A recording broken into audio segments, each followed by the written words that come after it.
The last wine is going to be Ehren Jordan's Chardonnay from that very famous site where Billy and I had a near-death experience. No, just kidding. Where I thought we might not make it back at dark. But I think you're going to see in these because these Chardonnays are 2022, so we're back again to that question of what was this vintage like, and was it really traumatic and challenging? And you're going to see that, again, if you didn't know that this vintage had all of that stress around Labor Day, you would never say that this is a wine from a hard or challenging vintage, even though it may have been at the time. But I think the wines show great. So, Ehren, we're back to Fort Ross-Seaview.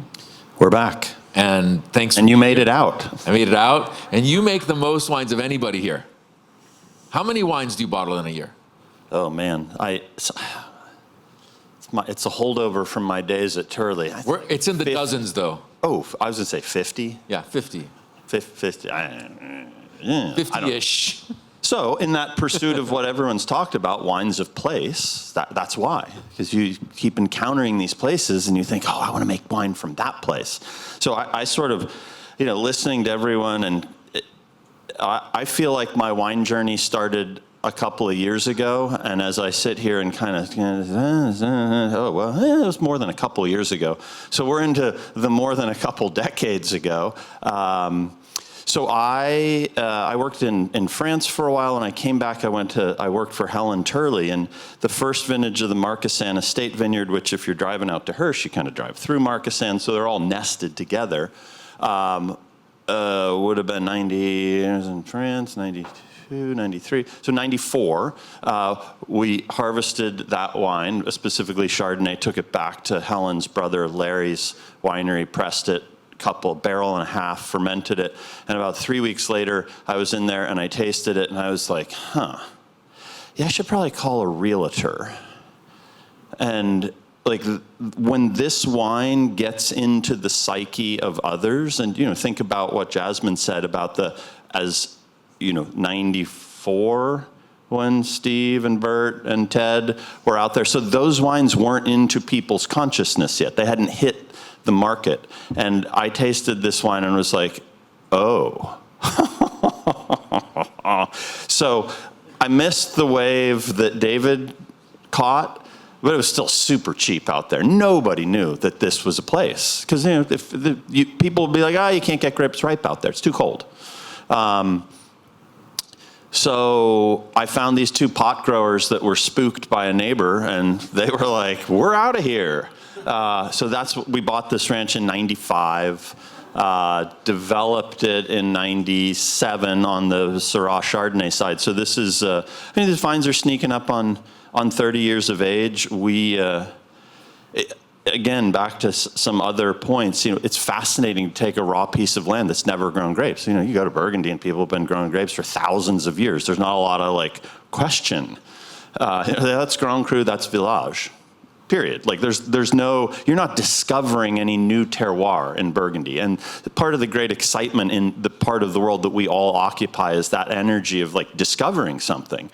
And so, this piece of property also had never had fruit on it, planted it, in the age of farming, and we haven't talked about this a lot today, but, there's a lot of weird things that go on in farming. I think all of us farm in a pretty particular way. I mean, I farmed this parcel organically for the first, 20 plus years, and then we kind of graduated to biodynamics after that. And so it's a fascinating place. I continue to enjoy the ride. I think it was Jenna made the comment, but you only get 30 or 40 cracks at this. And especially when you don't enter it with institutional knowledge, because your great-grandparents and your great-great-grandparents have all been farming the same piece of land, you're kind of in the Wild West. And so that being said, this is about 2 acres of Chardonnay, old, Shot-Wente derivative selections. Again, we dry farm it, just because we don't have water.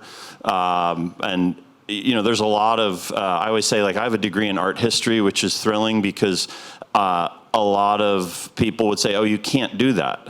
And I just didn't know you couldn't do that, so I did it, and it worked. You can't farm in California without water. I'm like, I don't know. I worked at Turley. We had a lot of non-irrigated vineyards. So again, it's one point that I think hasn't been brought up about this part of the world. We've brought up, elevation, huge, but it's also proximity to the coast combined with elevation. So the closer you get to the coast, the higher you need to be. Because, if you had 300 feet, which the Dumal Vineyard's at 300 feet, but you were a mile and a half from the water, that's not a ripening zone. That's not a grape zone. When you're in that range, Jasmine, you guys are about a mile and a quarter. I think we're mile and 3/4. You're that's kind of the hard 1,200 foot. If you're not above that, you're not getting it ripe. As you back away from the coast, you can go down lower. If you're inland 8 miles, you can be at the 300-foot elevation. And they're very different, and that's the diurnal shift thing. I watch these weather data stations, and so Jasmine has one at her vineyard, and you're like, okay, we're, hundreds of degree days. Hirsch is hundreds of degree days behind, say, a vineyard. Like I have a vineyard at my house, which is in the Forestville, Russian River area. And there's a point, it's usually in early August, where Hirsch surpasses in degree days that site, always, because they're above the fog line.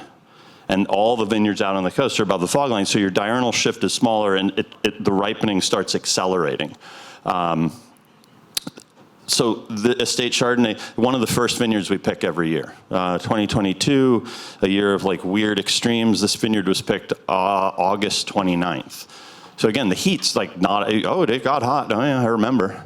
Yeah, we were done. We were picked.